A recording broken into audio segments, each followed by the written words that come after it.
공주, 멈추지 마시오. 저들이 따라오고 있어. 신라 만명공주의 도망, 목숨을 건 사랑, 그리고 역사를 바꿀 선택. 사랑 때문에 암살당할 뻔한 이 남자, 김서연. 그의 아들은 김유신, 훗날 신라 최고의 영웅이 됩니다. 사랑과 대망, 제1화, 우물가에서 만난 운명. 지금부터 그 시작을 보여드리겠습니다. 그날은 593년 3월의 화창한 봄날이었습니다. 푸른 숲이 우거진 금성 남산 중턱. 한 청년이 붉은 귀족 옷을 입고 경쾌한 걸음으로 산길을 내려오고 있었습니다. 길가의 우물 앞에 다다르자 그는 목을 축이기 위해 잠시 멈추었습니다. 하지만 그 순간 그는 움직임을 멈췄습니다. 섹스. 우물가에서 빨래를 하던 한 처녀. 햇살 아래 흰 옷을 입은 그녀는 마치 하늘에서 내려온 선녀 같았습니다. 단정한 이마, 오똑한 코, 도톰한 입술과 복숭아꽃처럼 상기된 양볼, 그리고 날씬한 몸매까지. 청년은 숨을 들이켰습니다. 그리고 천천히 걸어가 말을 건넸습니다. 지나가는 과객이 온데 물 한 바가지만 얻어 마실 수 있을까요? 처녀는 빨래를 멈추고 청년을 올려다보았습니다. 귀족의 위엄이 느껴지는 젊은 남자가 눈앞에 우뚝 서 있었습니다. 그녀는 바가지를 들고 물을 떠내려다가 잠시 망설입니다. 그리고 몇 걸음 떨어진 민들레 꽃밭으로 가더니 노란 꽃잎 몇 개를 따서 바가지 물 위에 살짝 띄웁니다. 그녀는 바가지에 입을 대고 벌컥벌컥 물을 마신 후 미소를 지으며 말했습니다. 고맙습니다. 제가 물값으로 시 한 수를 바치겠습니다. 청년은 자세를 고쳐 앉고 목청을 가다듬은 뒤 크게 시를 읊조렸습니다. 흰 나비야, 봄 동산을 지나갈 때 아름다운 꽃을 보고 어찌 그냥 갈 수 있나. 처녀는 살짝 미소 지으며 지체 없이 응수했습니다. 기러기야, 망멍대에 건너갈 때 조심하지 않는다면 물에 빠져 죽기 쉽다. 정확한 반격. 청년의 수작을 단박에 간파한 여인의 지혜. 하지만 청년은 미소를 거두지 않고 진심을 담아 다시 시를 이어갔습니다. 남자의 마음은 구슬옷과 같으니 귀한 옥이 짝을 찾아 저절로 굴러가네. 처녀 역시 미소를 머금고 화답했습니다.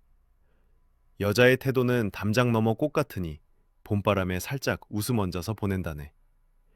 청년은 그 재치와 품격에 완전히 매료되었습니다. 그는 용기를 내어 천천히 본론으로 들어갑니다. 낭자, 제가 긴히 드릴 말씀이 있습니다. 무슨 말씀이신지요? 저는 김서연이라 하는 사람입니다. 오늘 낭자를 보고 백년가약을 맺고 싶은 마음이 들었습니다. 낭자의 뜻은 어떠신지요? 처녀는 잠시 고개를 숙이고 생각하더니 조심스럽게 입을 열었습니다. 도련님은 귀족이신 듯한데 어떤 일을 하시나요? 울산 현령으로 일했고 이제 만노군 태수로 부임하게 됩니다. 처녀는 고개를 돌리며 조용히 말했습니다. 도련님은 너무 높으신 분이시고 저는 미천한 평민입니다. 서로 어울릴 수 없는 사이입니다. 서연은 단호한 목소리로 말합니다. 그렇지 않습니다. 저는 낭자를 놓칠 수 없습니다. 그렇다면 저를 첩실로 삼으실 생각이신가요? 아닙니다. 반드시 정실로 모실 것입니다. 하지만 귀족이 평민을 정실로 맞이하면 출세에 큰 장애가 있을 텐데요. 그렇더라도 저는 출세보다 낭자를 선택하겠습니다. 잠시 고요한 바람이 우물 주변을 스쳤습니다. 서연은 조심스레 명패 하나를 꺼내어 처녀에게 내밉니다. 이것은 제 명패입니다. 만노군 태수 김서연. 제 진심을 나타내는 신표입니다. 낭자가 괜찮다면 저를 다시 만나주시겠습니까? 서녀는 그 명패를 바라보다 조용히 말합니다. 혼인은 아녀자에게 일생을 결정하는 큰 일입니다. 하루만 시간을 주십시오. 내일 이 시간 다시 이 우물가에 나오신다면 제 뜻을 말씀드리겠습니다. 김서연이 다음날 약속 시간이 되어 우물가에 갔으나 흰옷을 입은 아낙네는 보이지 않았습니다. 김서연은 크게 실망했습니다. 이때였습니다. 저를 찾으십니까? 여자 목소리가 들렸습니다.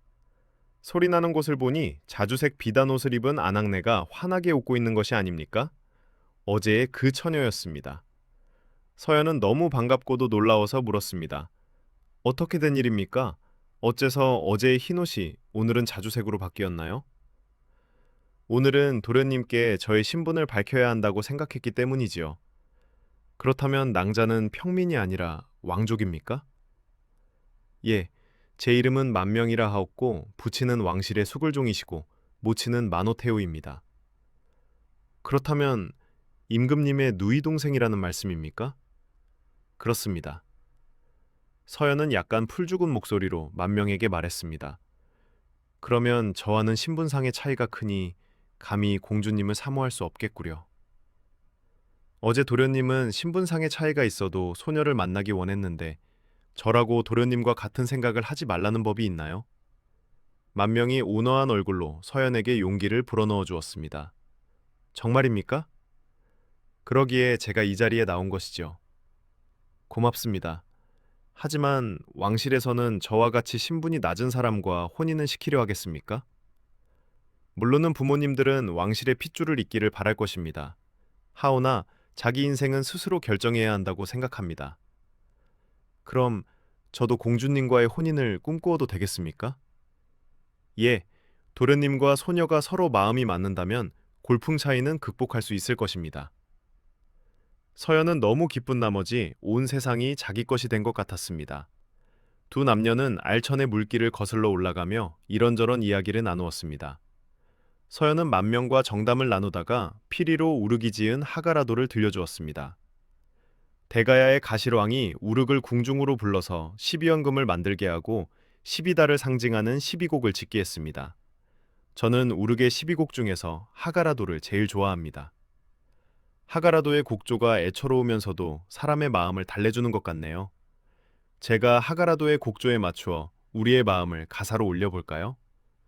그것 참으로 멋진 생각이요. 얼마 후 만명은 하가라도에 맞추어 노래를 부르기 시작했습니다. 푸른 산길 우물가에 꽃봉오리 살짝 필 때 내 마음속 한복판에 첫사랑의 싹이 텄네. 파란 하늘 뭉게구름 온갖 새들 노래할 때 내 가슴속 첫사랑을 내님에게 고백했네. 냄 펄펄 나는 파랑새는 짝이 있어 즐거운데 그대 떠나 외롭네요. 보고 싶은 내님이여 버들가지 고이 꺾어 그대에게 보내오니 밤비 맞고 새임 나면 나 본듯이 반겨주소. 이들은 흥에 겨워 함께 노래하며 날이 저물어도 헤어질 줄 몰랐습니다. 떠오른 보름달이 중천에 이르도록 정담을 나눈 뒤 다음 날도 같은 시간에 우물가에서 만나기로 하고 헤어졌습니다. 두 남녀는 이날 이후 매일 만났습니다. 첫날에는 두 남녀가 꼭 밤보쯤 거리를 두고 알천변을 거닐었으나 다음 날부터는 두 남녀가 손을 맞잡고 거닐었습니다. 만난 지 닷새 만에 두 남녀는 백년해로를 하기로 언약하기에 이르렀습니다. 그런데 신라 왕실의 허락을 받아내는 것이 문제였습니다. 서연이 먼저 말을 꺼냈습니다. 나에게는 부모가 안 계시니 내가 직접 낭자의 부모님을 찾아뵙고 청혼을 해보겠소. 갑자기 서방님이 나타나시면 부모님이 놀랄 것입니다. 어머님께서는 저를 진한 갈문왕에게 시집 보내려고 하시기 때문에 결코 우리들의 혼인을 허락하지 않을 것입니다. 그럼 어찌하면 좋겠소? 아무래도 왕실의 허락을 받아내려면 우리끼리 먼저 혼례를 치른 다음에 이를 내세워서 허락을 구해야 할 것 같습니다. 우리끼리 먼저 혼례를 치르자고요? 서방님에게는 부모 역할을 해주실 어른이 있으신지요? 내가 존경하는 스님이 계십니다. 그러면 됐습니다. 금성을 출발한 서연과 만명이 영치산 형모감에 이른 것은 중들이 저녁밥을 지어 먹을 무렵이었습니다. 형모감 경내에 들어서니 낭지 스님의 시중을 드는 시자승이 쪼르르 나오더니 반색을 했습니다. 어서 오세요, 현령님. 아까 낮에 스님이 다녀가시면서 밤에 이리로 건너오신다고 했습니다. 현령님께서 귀하신 분을 모시고 오실 테니 저녁살을 넉넉하게 안치고 현령님이 묵을 방을 깨끗이 치워놓으라고 하셨습니다. 서연과 만명이 저녁밥을 다 먹을 무렵 낭지 스님이 올라왔습니다. 낭지가 공주의 인사를 받더니 갑자기 공대말로 서연에게 말했습니다. 도련님께서 그야말로 좋은 날을 받아오셨소. 어서 저곳으로 가서 두 분이 나란히 앉아보시오. 서연이 엉겁결에 만명과 같이 앉으니 낭지 스님이 두 남녀를 향하여 큰 절을 올렸습니다. 서연과 만명은 황망히 맞절을 하고는 낭지에게 물었습니다. 대사님께서 어찌 소승이 이 별채방을 준비한 이유는 바로 오늘 같은 날을 위해서입니다. 두 분께서는 오늘 밤을 이곳에서 성스럽게 보내시고 내일부터 천하를 도모하십시오. 스승님께서는 저희가 온 이유를 이미 아시는 듯합니다. 두 분은 이곳에서 부부가 되어 삼국통일에 씨를 뿌려야 합니다. 정말입니까? 저희가 삼국통일의 꿈을 품어도 되겠습니까? 소승이 두 분께 큰 절을 올린 이유가 바로 그것입니다. 제가 신부로서 큰 절을 올릴 수 있게 대사님께서 서현 도련님의 아버님 역할을 해주십시오. 좋습니다. 공주님으로부터 큰 절을 받다니 영광입니다. 낭지의 허락이 떨어졌다. 공주는 신부처럼 단장한 후 낭지 스님과 서현에게 차례로 큰 절을 올렸다. 큰 절이 끝나자 낭지는 금침을 가져왔다.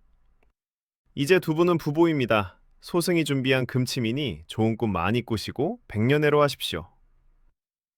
19살 만명과 24살 서연이 부모 허락 없이 혼례를 올렸다. 낭지가 나가자 두 사람은 서먹서먹했다. 가슴이 뛰고 말이 나오지 않았다. 누구시오? 합한주가 없어서야 되겠느냐며 낭지 스님께서 보내셨습니다. 합한주까지 준비해 주시다니 감사합니다. 두 사람은 합한주를 마시고 금침에서 사랑을 나눴다. 새벽녘에 잠깐 눈을 붙였다. 이튿날 조반을 먹고 영치산을 떠났다. 이들은 서연의 금성집에서 3일을 보냈다. 염려하지 마세요. 부모님을 설득해서 혼인 허락을 꼭 받아낼게요. 어머머머, 긴히 드릴 말씀이 있습니다. 무슨 일이냐? 저의 지압이 될 사람을 찾았습니다. 뭐라고? 너는 진앙갈문왕에게 시집가기로 했잖느냐? 진앙갈문왕은 제게 어울리지 않습니다.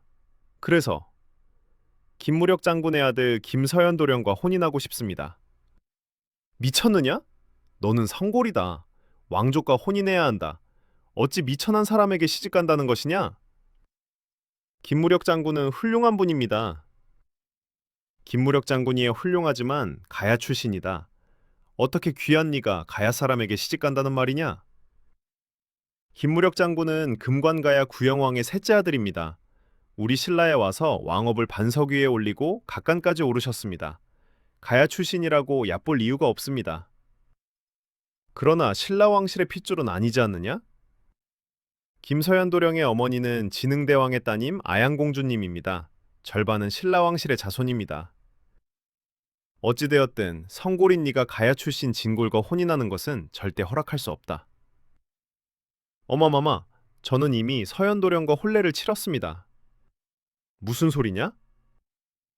나흘 전에 낭지 스님 앞에서 혼례를 올리고 부부가 되었습니다. 부모 허락 없이 잠통했다는 말이냐? 잠통이 아니라 혼인입니다. 지금이라도 저희 혼인을 허락해 주십시오. 안 된다. 지금 왕실엔 성골왕자가 없어 왕업계승이 위태롭다. 너는 진안갈문왕과 혼인해 성골왕자를 낳아야 한다. 주상과 의논해 왕명으로 혼사를 성사시키겠다. 주상에게는 딸만 셋이고 아들이 없으니 후사가 걱정입니다. 어마마마, 소자의 죄가 큽니다. 주상이 왕자를 낳지 못할 경우를 대비해야 합니다.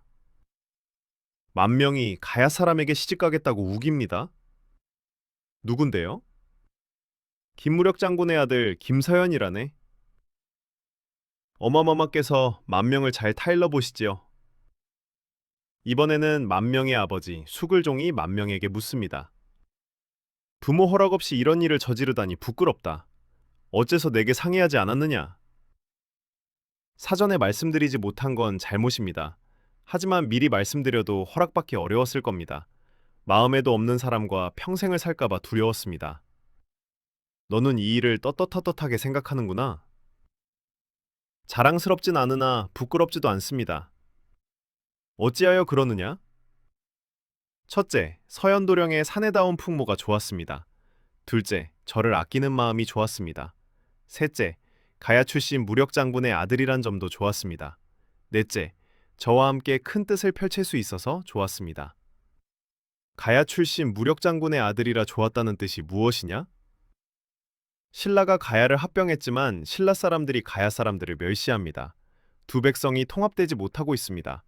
김무력 장군 집안과 신라 왕실이 혼인으로 맺어진다면 신라가 큰 나라로 발전하는 데 도움이 됩니다. 호, 네가 그런 생각까지 했구나. 그럼 큰 뜻을 펼친다는 말은 무슨 뜻이냐? 한반도는 작은 땅인데 신라, 백제, 고구려가 틈만 나면 싸웁니다. 백성들은 전쟁의 고통을 겪습니다. 이 고통을 없애려면 신라가 백제와 고구려를 무너뜨려 통일해야 합니다. 세 나라 백성을 한 나라 백성으로 만들어야 합니다. 저는 삼국을 한 나라로 만들겠다는 대망을 품었습니다. 서현도령도 제 뜻에 찬성했습니다. 네 뜻은 가상하다. 하지만 삼국 통일 같은 대업엔 신라 왕권의 밑받침이 필요하다. 진안갈문왕과 혼인하는 게 더 유리하지 않느냐? 진안갈문왕은 권력욕만 많습니다. 삼국 통일 같은 대업엔 관심이 없습니다. 네 뜻은 알겠다. 하루 지나 네 어머니가 흥분을 가라앉히면 혼인 문제를 다시 의논하겠다. 스골종은 만호태호에게 말했다. 만명이 서연과 혼인하려는 것은 삼국을 하나로 만들어 전쟁을 없애려는 큰 뜻이 있다고. 하지만 태호는 공주가 성골 왕자를 낳아 왕위를 안정시켜야 한다고 믿었다. 태호는 국반을 만났다. 국반은 만명이 자신에게 돌아오면 혼인하겠다고 했다. 결국 만명은 별채 창고에 갇혔다. 서연과 만나지 못하게 하고 왕명으로 국반과 혼인시키려는 계획이었다. 약속 날짜가 되었지만 만명은 나타나지 않았다. 서연은 다음 날 왕궁 근처에서 피리를 불며 기다렸다. 한 하녀가 나와 말했다. 만명이 별채 창고에 갇혀 있다고. 만명은 기회를 봐서 탈출하겠다는 전가를 보냈다. 서연은 담을 넘어 별채로 달려갔다. 마당에는 아무도 없었다. 자물쇠는 벼락에 맞아 떨어져 있었다. 문을 열자 만명이 구석에 웅크리고 있었다. 다친 곳은 없소? 다행히 만명은 무사했다. 두 사람은 재빨리 창고를 빠져나와 말에 올라타 만노군을 향해 달렸다. 다음 날 만명의 실종 소식을 들은 태호가 국반을 불렀다. 국반은 서연이 만명을 데리고 만노군으로 갔을 것이라 말했다. 어마마마는 염려 마십시오. 제가 처리하겠습니다. 국반은 집사 문조를 급히 불렀다. 문조의 동생이 만노군에서 굴리로 일하고 있었다. 굴리는 태수를 보좌하며 모든 행정을 총괄하는 자리였다. 자네를 통해 아우에게 암살 명령을 내린다면 실행할 수 있겠는가? 문조는 잠시 생각하더니 대답했다. 갈문왕의 특명이라면 동생도 따를 것이라고. 국반은 무술 실력이 뛰어난 두태를 문조에게 붙여주었다. 그리고 낮은 목소리로 말했다. 김서연 태수를 암살해야 한다. 국반의 계획은 명확했다. 서연을 제거하고 만명을 되찾아 자신의 아내로 삼는 것. 만명과 혼인하면 성골 왕자를 낳을 수 있었다. 문조가 동의하자 국반은 순금 300냥을 사례금으로 내놓았다. 다음 날 아침 문조와 두태는 말을 타고 만노군을 향해 달렸다. 그곳에는 아무것도 모르는 서연과 만명이 새로운 삶을 시작하려 하고 있었다. 국반의 음모는 성공할 것인가? 서연과 만명의 운명은 어떻게 될 것인가? 삼국 통일의 꿈은 이루어질 수 있을 것인가?